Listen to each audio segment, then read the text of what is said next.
Hi, this is Mike in Tampa. I haven't been able to put out a video in about a week or a little over a week, and I'm doing this as a public service announcement. There's my Onewheel and the Mini Pro, but this has to do with the Onewheel. If you look close on it, there's a little bit of blood on the fender. Not trying to gross anyone out, but it's there because about a week ago I was riding on the street and I decided coming up to the particular intersection that it would be safer if I was on a sidewalk, and I was in an area that I wasn't familiar with, and so I flew up onto the sidewalk, and I'm going down the sidewalk probably around 13 to 15 miles an hour, and out of nowhere there was a break in the sidewalk where one part of the sidewalk was higher than the other part of the sidewalk from a tree root. But it was probably about maybe 3 to 4 inches higher than the part of the sidewalk that I was on. And I'm not like the Floor to Float brothers that knows how to bonk really well, and even if I did know how to bonk really well, it wouldn't have mattered because this thing came up on me so fast. I had no way to try to prevent it, and it was right around when the sun was setting. The lighting wasn't great, and the sidewalk just looked like one contiguous sidewalk without this break in it. And again, it was in an area that I was unfamiliar with. So I hit it, and not knowing what to expect, and it happened like in a split second, and I felt the board going out from underneath me. It, was wobbling, and I went flying. I don't know how many times I flipped, but I think I landed about 20 feet or so from where I struck the sidewalk, and I was like laying there, dazed and confused, and someone pulled over and offered to help me. I said no, I was okay, and I was wearing my helmet that you've seen in my other videos. It's a good thing I was wearing the helmet because I am convinced I would be dead right now if I wasn't wearing it. When my head hit the ground so hard, it felt like someone had smashed me in the head with a baseball bat. That's what it felt like. Not the pain, but just the loudness and the shock of it all. That's what the impact felt like. So anyway, when I got up and I tried to collect myself, I was bleeding. Well, my left arm was covered in blood. My entire left leg was covered in blood. My shorts were shredded on my left leg. And I had no idea exactly where all the blood was coming from, and I was about 4 miles from home, and so I knew I had to get home, and so I tried to get on the board and start riding. I felt faint. I had to sit in the grass until I stopped feeling faint, and that happened a couple of times on the way home. And then in addition to that, I kind of resembled a zombie with my shredded shorts and all the blood. And it's like people that I was encountering on the trail along the way, they were looking at me like mortified, based on the way I looked and the way I was bleeding. But anyway, I made it home, obviously, and washed up, wanted to see exactly where all the blood was coming from. And, as you've seen in my previous videos, the only safety gear I wear, number one, I wear the helmet all the time, but I also wear wrist guards. I don't wear any elbow pads or knee pads. I don't want to feel too constrained. But, had I been wearing those, I would have had less injuries. But all my wounds are starting to heal. I had the worst road rash I've ever seen in my life, from my knee down to my foot, and it was all bleeding. I have a bruise that covered the entire part of my thigh. It was like this really bad black and blue. Here's a little bit of it. Again, not meaning to gross anybody out. It's healing now, so it's not as bad as it's been over the past week. And I feel a pain in my, I guess just below my hip whenever I walk, so I'm trying to take it easy. And unfortunately, I don't think I'm going to be riding again for another week or so. Judging from the name of my channel, I obviously live in Florida, and right now it's like 80 degrees, and it's going on 6 o'clock at night, and it's like the time when I normally would be out riding. But anyway, the big lesson I learned from this, I already knew about the helmet, but I'm 100% convinced I'd be dead without it, judging by the impact and the feeling of the impact of my head hitting the concrete. But so I already understood that. That's why I wear the helmet at all times.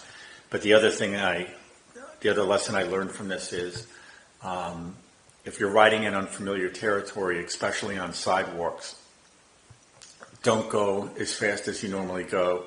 Just take it easy and go slow to give yourself enough time to evade and avoid obstacles, should they present themselves to you. And, and then also I highly recommend elbow pads and knee pads. I believe I saw my kneecap while my skin was missing from my knee, but it's growing back now. It sounds like a Jerky Boys routine, but anyway, my skin is healing on my knee, but that's going to be a while. But everything else is healing really well, and when I'm able to walk without pain, I'll be able to get back on. I went for a ride yesterday because I didn't have pain in my leg, and I thought maybe I was healed enough to do it. Plus, I didn't want to get so rusty that I forgot how to ride. So I went for, just a chill ride yesterday, and, I went on the half pipe that you guys may have seen on one of my first videos, and I was doing that because I was so excited to be back on the Onewheel. Then I started feeling the pain in my hip, and so now I'm just going to have to take it easy, unfortunately. But anyway, yeah, take it easy, especially when the sun is setting. Obviously, at night when it's dark, you're going to go slower than you would in the daytime. But even when it's light out and the sun is starting to set, take it easy. Don't go as fast. It's better to get there a little late wherever you're going than, having an incident like what happened with me. And then furthermore, the county and the community where I live, they're required to mark sidewalks that are uneven like that, where one part of the sidewalk is lifting up over another part of the sidewalk due to tree roots and other things. They're required to mark the sidewalk either with paint or with some kind of reflective tape, so that what happened to me doesn't happen to other people. And unfortunately, I went back to the site where this all happened last night, and it's not marked. There was no way for me to know. It all blended. The sidewalk completely blended in together. And so I'm going to be calling the county about that to see if they could have it marked so this doesn't happen to anyone else. But anyway, you can't count on your local government to mark all the obstacles on sidewalks. I know some of you who watch my channel live in New York City and in Queens, where I used to live, and I know those sidewalks aren't great either, and they have similar obstacles to what happened to me. So if you live up there, or if you live in other cities where there's a lot of trees, just watch out, because this could happen to you. Speaking of that, I tried doing, again, it all happened so fast, but I tried doing the patented Fromden roll, and that, I'm sure that helped me to some extent, but this thing happened so fast, and I went flying so far that there was no way for me to really avoid any of the injuries that I have. Again, I was wearing a helmet. That's what really saved me. I wasn't even scraped on my face at all. My wrists were fine. I'm coming off a broken wrist. That's another story. for another day, but I was coming off of a broken wrist, and that didn't get aggravated, and I didn't even really have any cuts on my hands, and that was due to the wrist guards. But where I wasn't wearing protection, that's what got messed up. And so, you don't want to be in the pain that I've been in the last week. My leg was on fire. My arm was on fire from the road rash. It looks terrible. Bandages, like big Band-Aids, not the little ones. You just don't want to have to go through it. So anyway, hopefully you can learn from my mistakes. And part of it just wasn't avoidable. The local government did not have the sidewalks marked. Part of it's my fault too. I shouldn't have been riding as fast as I was in a neighborhood that I wasn't familiar with. So if you're riding we all have watched the YouTube videos that talk about one of the great things about about the Onewheel is that it's great for exploration, and as you could see from some of my videos, I like exploring in the woods and just exploring on other trails, and it's great for exploration. But part and parcel of that is you have to be extra careful because you're not going to be familiar with your surroundings. So take it easy, wear some kind of protection, at a minimum, a helmet and wrist guards, hopefully some other pads as well. But whatever you do, just take it easy in unfamiliar surroundings when you're exploring, which is, a beautiful part of the Onewheel. So anyway, again, there's my Onewheel. It's sitting there. I should be on it right now. And unfortunately I'm not, but I will be soon.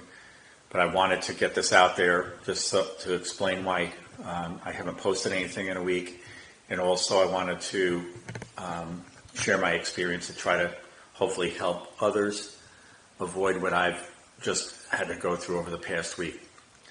Anyway, take care of yourself and have fun Onewheeling.